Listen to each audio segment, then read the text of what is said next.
jenuh kamu balik. Orang itu mayang, hanai itu mayang, hanam kalah. Yang penting, ya nak kandiri orang mati, na mulut. Dah hanai itu mayang, pi hanam kalah. Tapi na orang itu mayang limang wate, ya tepat wate, bahkan dengan jamaah menghidupkan profil Nabi, ya perintah Nabi memelihara jenggot. Pakaian mengikuti pakaian Nabi, gara-gara hana kanduri urang mati, gara-gara hana mulut, gara-gara hana petunjuk kaji ke Wahabi kai pegah dekat. Walaupun nak solat limang waktu, tapi yang hana solat limang waktu hana pegah dekat karena na mulut na kanduri urang mati. Mangkeng kamu balik. Dah lebih penting mulut dengan solat limang waktu. Ya, dah lebih penting kira-kira. Hah? Ada ayat dan hadis yang menyatakan sesat orang yang tidak maulid? Tidak ada. Silahkan buka. Ada ayat dan hadis yang menyatakan sesat orang yang tidak melakukan kenduri orang mati? Tidak ada. Ada dalil ayat Al-Quran dan hadis yang menyatakan sesatnya orang yang hanatim bertuju? Tidak ada. Tapi orang yang tidak sholat berserak ayat dalam Al-Quran. Sangat banyak ayat dalam Al-Quran. Tadi sebagiannya telah kita dengarkan. Hadis-hadis Nabi juga cukup ngeri tadi. Ya, bahkan Nabi memvonis murtad keluar dari Islam orang yang tidak sholat secara totalitas. Jadi mindset ini payah dah fikir-fikir le segala tak tu. Karena orang mengkai tu aja. Hanya fikir kiban status dalam agama orang tersebut. Ya, setiap ucapan yang kita keluarkan ini kita pertanggungjawabkan di hari kiamat. Mungkin di dunia karena kita punya kekuatan, punya power, punya kekayaan, orang hanya bantah dayung. Tidak berani membantah kita, tidak berani menghukumi kita. Tapi ingat, di hari kiamat akan ada mahkamah. Allah menyatakan, "Ma yalfidhu min qawlin illa ladayhi raqibun atid." Setiap kalimat yang keluar dari mulut setiap orang itu dicatat oleh malaikat dan diminta pertanggungjawaban.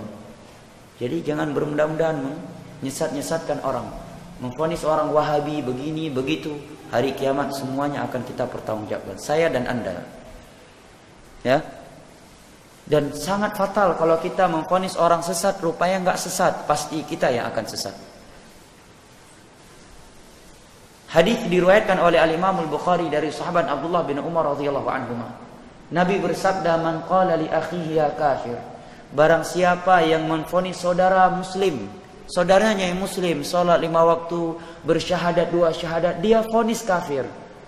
Kata Nabi, kalau vonis itu benar, maka kalau enggak, dia yang kafir di sisi Allah Subhanahu wa taala. Bahaya kan? Salah vonis kan?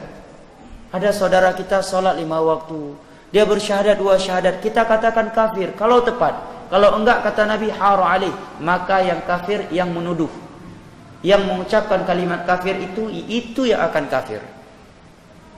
Bahaya kan? Memvonis manusia sembarangan. Nabi dalam hadis yang lain Nabi menyatakan au fasik, atau dia memanggil orang lain fasik.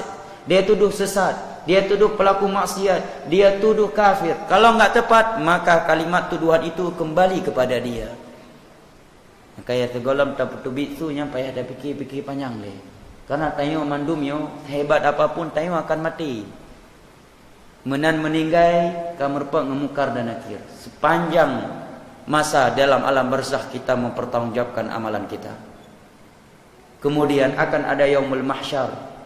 Kita akan dihisab. Ya, seluruh ibadah kita, amalan kita ditimbang. Kita diperintah untuk mengambil buku catatan-catatan amalan kita. Kita diberi perintah oleh Allah untuk melintasi sebuah jembatan yang lebih tipis daripada rambut, lebih tajam daripada pedang samurai. Di bawahnya api neraka yang menyala-nyala. Di kondisi yang seperti itu ada orang yang menagih dan menuntut kita di sisi Allah. Ya Allah, long awai pegah Wahabi le fulan. Acino tayang siapa kan lui pegah Wahabi long tumayang le mawatena. Cuma hana upegah mulut, cuma hana uputiju. Cuma hana upegah kan duri urung mate kai putet long. Subhanallah, kan ngeri. Ya? Ngeri. Oke, sebelum kita ucapkan ucapan, pikir panjang-panjang. Kita akan mati, ingat. Ma yalfidhu min qawlin illa ladayhi raqibun atid. Setiap ucapan yang keluar itu akan dicatat oleh malaikat dan diminta pertanggungjawabannya di hari kiamat.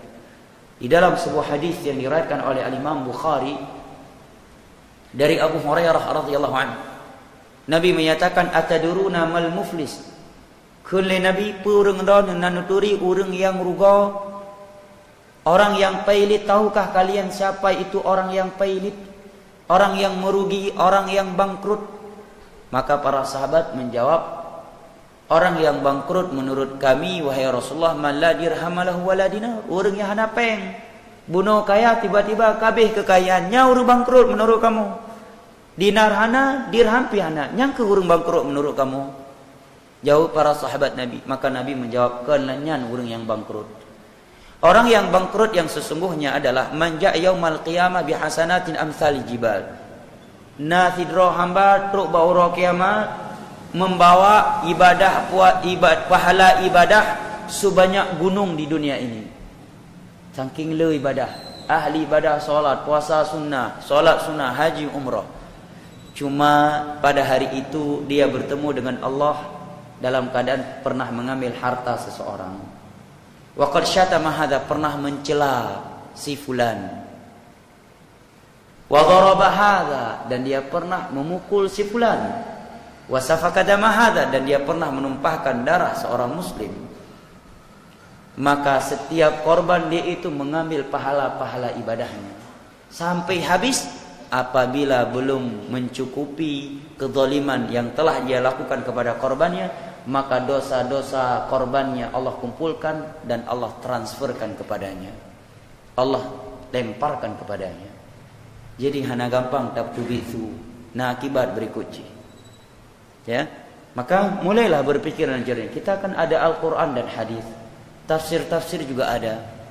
Al-Quran ada menyebutkan di sana standar kesesatan, ya, standar kebenaran. Standar kebenaran adalah yang sesuai dengan Al-Quran dan As-Sunnah dengan pemahaman para sahabat Nabi. Telah dicontohkan oleh seperti 4 imam mazhab.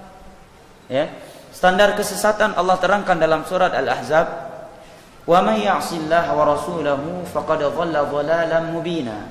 Barang siapa yang bertentangan dengan Allah dan Rasulnya, bertentangan dengan Allah adalah dengan Al-Quran, kitabnya Allah, bertentangan dengan Rasul adalah hadis-hadisnya, faqad dhalla dhalalan mubina, maka sungguh orang tersebut telah sesat dengan kesesatan yang nyata.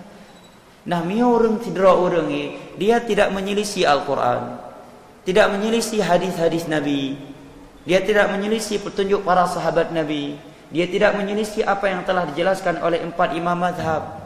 Ya, hanya saja dia tidak melakukan kebiasaan di sebuah tempat. Masa kita vonis dia sesat? Masa kita vonis dia Wahabi? Siapa yang berani bertanggung jawab di hari kiamat nanti? Kalau kita salah vonis orang sesat, Nabi katakan tadi, tunggu, kalau kita belum taubat, na'udzubillah, kita mati dalam keadaan sesat. Apalagi kalau kita memvonis kafir, kita enggak bertaubat dan tidak minta maaf, kita mati dalam keadaan kafir.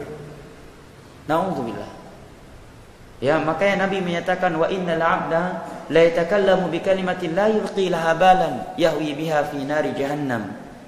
Terkadang seorang hamba itu, seorang manusia itu mengeluarkan sebuah kalimat yang tidak dia anggap, yang dia sepelekan, yang tidak dia berikan perhatian. Rupanya gara-gara sebuah kalimat yang keluar dari mulut tersebut, dia terseret ke dalam neraka jahanam.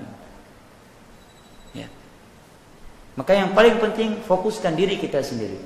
Sebelum kita menilai orang lain, subuh nampak kau, nyoba pegah pra abah agama kan le gede. Subuh aneh dang lom. Ciba dia pegah abah masalah agama dia.